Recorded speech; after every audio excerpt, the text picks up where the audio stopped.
Alors comme ça, Ousmane Dembélé est le deuxième meilleur passeur sur ces 365 derniers jours. Je m'y attendais pas. Je suis tombé sur la statistique, je me suis dit, ah, Ousmane quand même, il a bien travaillé. Je savais que, mine de rien, il a fait pas mal de passes décisives. Mais de là à être deuxième, je m'y attendais pas. Moi, je voyais un Messi devant lui, par exemple, des joueurs comme ça. Bon, apparemment, il est deuxième. On va voir cette stat ensemble durant cette vidéo. On va faire un rapide tour de presse. Il n'y a pas énormément d'actualité, mais Xavi a donné une conférence de presse, comme vous le savez, conférence d'avant-match, comme avant chaque match du FC Barcelone. On joue donc demain. Aujourd'hui, il a tenu sa conférence d'avant-match. On va voir un peu ce qu'il a dit. Je vous avoue que je découvre ça avec vous. Donc, on va le découvrir ensemble, cette interview de Xavi, et réagir directement en conséquence ensemble. Par contre, juste avant que cette vidéo commence, je vais vous prendre 20 secondes de votre temps pour vous expliquer qui est le sponsor de la chaîne. Alors, je vais vous laisser directement avec un petit extrait pour vous montrer la qualité des maillots qu'il y a sur ce site. C'est tout simplement ZoFoot. N'hésitez pas à passer par le lien dans la description avec mon code promo. Merci à ceux qui le feront. Et il y a la petite vidéo pour vous guider un peu et vous montrer des exemples des maillots qu'ils vendent. On se retrouve après ça pour commencer la vidéo actualité.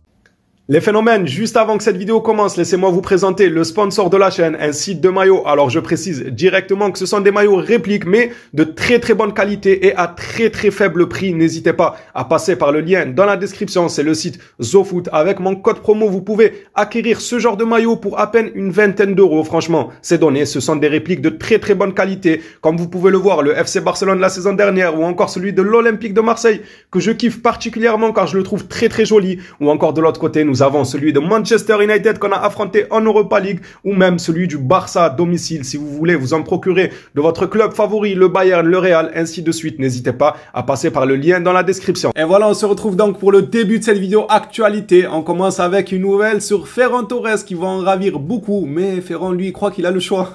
Il croit que c'est lui qui décide. L'Atlético de Madrid est intéressé par la signature de Ferran Torres. Quand j'ai lu ça, je me suis dit ça va, au moins il y a des équipes intéressées par Ferran Torres. Jusqu'à je vois, mais le joueur est très réticent à quitter le Barça. Mais qu'est-ce qu'il veut en fait? En fait, quand tu veux quoi, Ferran Torres? Aide-nous. Ok, si tu restes au Barça, nous on te veut. Moi, je vous promets que je n'ai rien contre lui, s'il te plaît. Aide-nous. Tu restes au Barça, c'est une chose, mais aide-nous. Tu ne vas pas rester les bras croisés à être un poids pour l'équipe et non pas quelque chose de plus pour l'équipe. Il faut que tu apportes une plus-value. Et là, ce qu'on voit de ton rendement cette saison, tu n'apportes pas de plus-value. Donc, si tu veux rester, aide-nous. Si tu nous aides pas, va à l'Atlético. On te laisse pas le choix là. Et voici la fameuse statistique des meilleurs passeurs décisifs. Je m'y attendais pas du tout. Moi, on m'a pris de court avec ça. Les meilleurs passeurs décisifs dans les 75 championnats. 75 quand même. Pas dans les 2-3 championnats. 75 championnats à travers le monde au cours des 305 derniers jours sur la base des championnats. De Bruyne, Dembélé, Messi, Tadic. Bon, c'est bien écrit sur la base des championnats. Mais mine de rien, Dembélé est super bien classé devant même Lionel Messi. Après, bien évidemment, c'est El Grande De Bruyne qui a la première place dans ses fameuses passes décisives. Mais voilà, vous voyez une bonne partie du classement devant vous. J'ai été agréablement surpris par Ousmane Dembélé et plutôt content aussi à la fois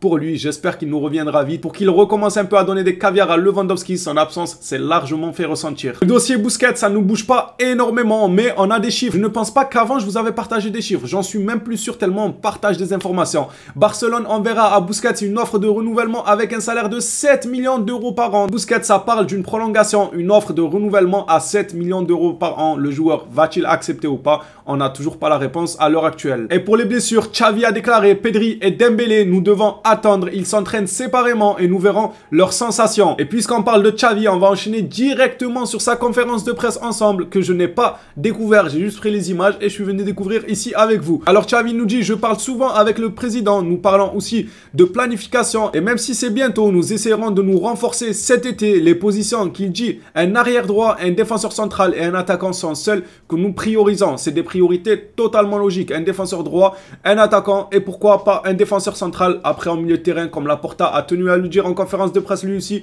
milieu de terrain c'est pas là où il y a le plus d'urgence. Même si moi ce n'est que mon avis, j'aimerais quand même un autre milieu, un nouveau milieu, car on voit que quand Pedri n'est pas là c'est plus la même chose. Donc aller chercher un Gundogan pourrait être une superbe idée. D'ailleurs les nouvelles autour de Gundogan sont plutôt bonnes. On nous annonce que le Barça travaille un peu en interne sur le cas Gundogan et moi c'est un joueur que je prends tous les jours du côté du FC Barcelone, vous le savez déjà. Par la suite il nous parle de Lewandowski. Il nous dit Lewandowski est un exemple d'implication et d'engagement. Il est toujours sérieux, on le savait lui.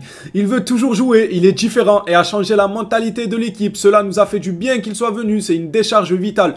pas à 100% non plus. Je suis pas d'accord sur le fait qu'il ait changé la mentalité de l'équipe. Alors oui, on voit quand même une progression comparé à la saison dernière, on ne peut pas dire le contraire, mais elle n'est pas encore top. Donc Lewandowski, s'il te plaît, pousse un peu le bouchon plus loin. Il faut que ce changement mental soit radical à 100% et non pas un tout petit peu, car oui, on voit de la progression, mais ce n'est pas non plus à 100%, surtout en compétition européenne, encore une fois, encore face à United il y a quelques semaines.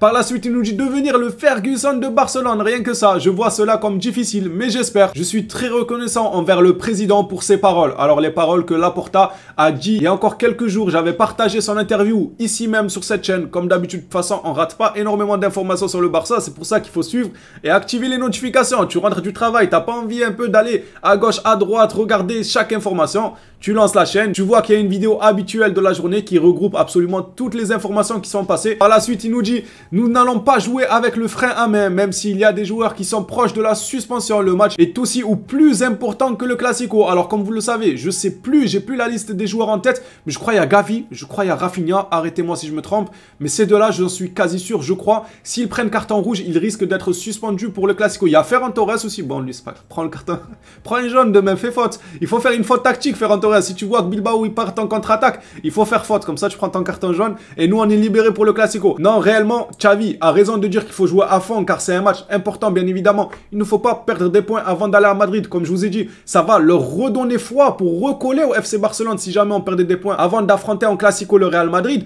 Mais d'un autre côté, il faut quand même leur dire, il ne faut pas leur dire de mettre un frein à main, mais pas faire des fautes inutiles, parce que parfois là, il y a des fautes inutiles, surtout Gavi. Gavi, lui, parfois, il fait des fautes, en fait, dans le territoire, comment dire ça, dans la partie du terrain de l'équipe adverse. Ça sert à quoi, cette faute, Gavi? Absolument à rien, si ce n'est que l'arbitre va te mettre dans son viseur et se dire, ok, lui, c'est la première faute, tu en refais une autre, ok, c'est la deuxième, et la troisième, il va te sortir un carton jaune, alors que tu aurais pu éviter de te faire remarquer à de nombreuses reprises avec des fautes inutiles. Donc, ne pas leur dire de mettre le frein à main, je suis d'accord, mais leur dire quand même de se calmer, et les fautes inutiles dans la partie adverse du terrain, ça ne sert pas à grand chose, il faut quand même se gérer. Il revient sur Lewandowski, Lewandowski va bien, alors il a eu le feu vert médical comme je vous l'ai déjà annoncé, il s'est entraîné normalement depuis jeudi et il se sent très bien, il veut jouer, c'est un joueur différentiel qui est un atout vital pour nous, surtout dans un match comme celui-ci de demain, donc le match face à Bilbao et même pour le match suivant face au Real Madrid, on espère qu'il soit en forme et qu'il vienne claquer un petit doublé. On va finir avec ces deux déclarations de Xavi, il n'a pas beaucoup parlé aujourd'hui, j'ai été surpris, il n'a pas énormément parlé. Xavi nous dit l'absence de Araujo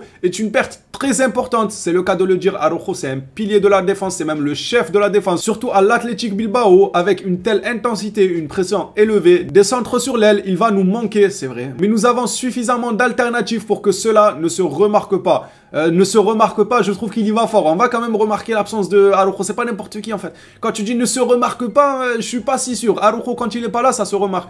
Ça se remarque, il manque le patron de cette défense. Après oui, on a suffisamment d'alternatives pour combler son vide, oui. Mais de là à le faire oublier, ne pas remarquer son absence, j'en suis pas sûr, mais on demande que ça. On demande que de voir ça. Si demain on ne ressent pas l'absence d'Araujo et qu'on fait un très bon match, bah ça sera cool pour nous. Le dernier communiqué de Xavi, il nous dit, nous avons gagné des matchs sans Lewandowski, même 8 matchs quand même, c'est beaucoup. On a gagné 8 matchs sans Lewandowski. Pourquoi il est venu du Bayern?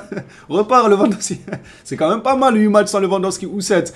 Mais il nous manque définitivement, offensivement, on est plus fort avec lui. C'est vrai que d'un côté, mine de rien, même si dans pas mal de matchs, il a eu à être invisible, mais il pèse quand même énormément sur une défense. En gros, le Barça qui joue avec Lewandowski ou sans Lewandowski, je pense que la défense adverse doit quand même être libérée quand ils savent que Lewandowski n'est pas là, car c'est réellement un poids pour les défenses adverses. Et on l'a vu, de toute façon, il a manqué ces derniers matchs-là. Alors oui, dans certains matchs, comme je l'ai dit, il a eu à être fantomatique, mais là, c'est l'attaquant tiers qui était fantomatique. En fait, c'est les trois devant. Il n'y a personne qui a déstabilisé, personne n'a créé le jeu. On a eu le droit à une purge en attaque déjà qu'avec Lewandowski. Comme je vous l'ai dit, tout n'est pas tout beau, tout rose, mais sans lui, c'est encore pire quand même. Même si les stats montrent qu'on a quand même réussi à gagner sans lui, mais je continue à dire que c'est tout de même un poids de taille pour la défense adverse. Les phénomènes, cette vidéo touche à sa fin. Merci à tous ceux qui l'ont suivi jusqu'ici. Un énorme merci à ceux qui passeront par le sponsor de la chaîne, tous ceux qui veulent s'équiper avec les maillots du FC Barcelone, que ce soit des maillots rétro comme celui que porte Gavi. Il est magnifique. Je ne sais pas s'il y en a sur le site, mais en tout cas celui que porte Gavi, moi j'aime bien. J'ai vu qu'il y en a qui aimaient pas trop. Moi j'aime bien la couleur, le maillot je l'aime bien. C'est pour vous dire que le site fait aussi des maillots rétro des années passées, 2010, 2008, tout ça. Donc ça peut être intéressant pour les collectionner, pour pourquoi pas s'en prendre un. Alors je répète encore une fois, c'est des répliques. Pourquoi pas s'en prendre un, le garder de côté dans son placard, ne jamais le mettre carrément. C'est juste, ça reste